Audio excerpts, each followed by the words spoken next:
Bonjour les addicts, je suis ravie de vous retrouver aujourd'hui pour une page de scrap. Alors, j'avais envie de travailler autour de la matrice angle de la dernière collection de Graffiti Girl. Alors, c'est une matrice qui est assez sympa quand vous faites les découpes. Vous avez des découpes qui sont très fines. Vous avez un effet de fausse couture tout autour et vous pouvez faire pas mal de choses. Et en fait, moi, cette matrice, tout de suite, ce qu'elle m'a inspiré, c'était les jeux de construction de mes enfants. Je ne sais pas si vous voyez, mais dans les jeux de construction, vous avez plein de petits éléments à assembler ensemble. Et en fait, ça m'a fait penser à ça. Et je me suis dit, je vais faire quelque chose pour les enfants. Alors, je ne savais pas trop quoi encore à ce moment-là. Je ne savais pas si j'allais leur faire une home déco pour leur chambre ou une page de scrap les mettant à l'honneur. Et puis, je suis tombée sur cette photo de mon fils qui avait construit une tour gigantesque avec ses méga blocs. Je me suis dit, ben voilà, ça tombe très bien. Je vais utiliser cette photo et cette matrice ensemble. Donc ce que j'ai fait, c'est que hors caméra, j'ai découpé dans du papier coloré différentes découpes. Donc j'ai fait des découpes en orange, en jaune, en bleu, etc. Puisqu'en fait ces blocs sont très colorés. Sur la photo, ça se voit pas trop, mais je peux vous assurer qu'elle est très très colorée. Et puis il fallait que je travaille mon fond de page, mais de manière assez neutre. Alors, pour mon fond de page, j'ai utilisé la Distress Ink Pumice Stone, qui est un gris chaud, beige, un peu entre ces deux couleurs-là. Et j'ai utilisé les planches Splash et Sevland. Alors, ce que vous avez vu faire, enfin ce que vous avez pu voir, c'est que je mets en fait de la distress sur mon tampon et puis après je pchite un petit peu d'eau et je tamponne.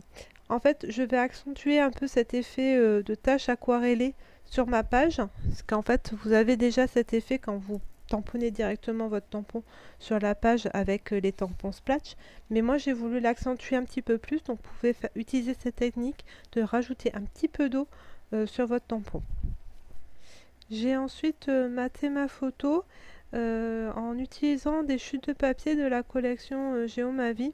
C'est un bloc de papier que j'aime beaucoup parce qu'elle est, je trouve qu'elle a des teintes qui sont assez neutres, puis elle a des formes très graphiques, ce qui est en lien avec ma page de scrap. Et je voulais aussi apporter un petit peu de volume, donc j'ai utilisé trois papiers différents pour en fait donner un peu de dynamique à ma page. Ensuite, j'ai assemblé mes différentes découpes. Donc là, c'est un peu un jeu de patience. Je pars en fait de ma photo pour commencer cet assemblage. Puis j'essaie de trouver une harmonie, une manière de voir comment les différents éléments peuvent s'insérer ensemble. Et puis, pour accentuer l'effet construction, je vais rajouter des attaches parisiennes sur ma page de scrap. Alors, les attaches que j'ai, elles ont une forme de vis. Donc, c'est pour ça que je les rajoute. Mais je pouvais aussi mettre des attaches où les têtes, elles sont plates. Mais voilà, ça rajoute un peu cet effet de construction. Donc, je suis pas vraiment de logique dans la façon de les positionner.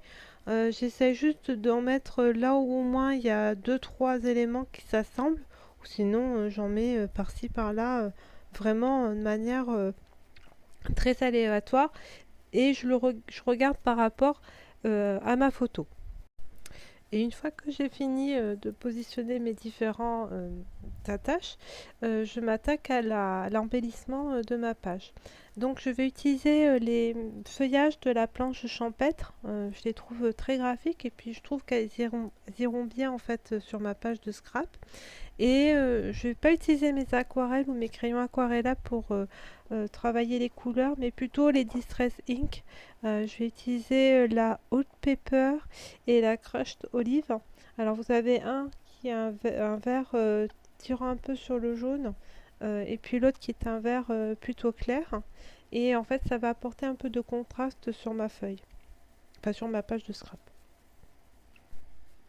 Ensuite, avant de poser mes différents embellissements, je vais terminer mon travail de fond de page, je vais utiliser cette fois-ci la planche gris-gris. Je vais en fait positionner différents tamponnages autour de ma photo. J'utilise pour faire la Versafine grise pour apporter un peu de profondeur dans ma page. Je vais ensuite positionner mes différents feuillages sur ma construction. Ça va apporter en fait de la douceur et de la rondeur à ma page de scrap. Ça va atténuer un petit peu le côté angle droit de cette construction. Je vais aussi utiliser les étiquettes de la collection Géomavie. Je vais les placer en fait sous le titre et sous-titre de ma page, et je vais utiliser les petits mots de la planche thème garçon que vous pouvez retrouver en boutique. Et puis j'ai rajouté le badge énergie positive issu de la dernière collection Pentatitude. Pour finir, je vais ajouter quelques petites taches de la planche Grilly. Ce sont des taches toutes fines que j'aime bien ajouter sur mes pages de scrap. Voilà, j'espère que cette réalisation vous plaira. Et puis moi, je vous retrouve très bientôt pour une nouvelle création.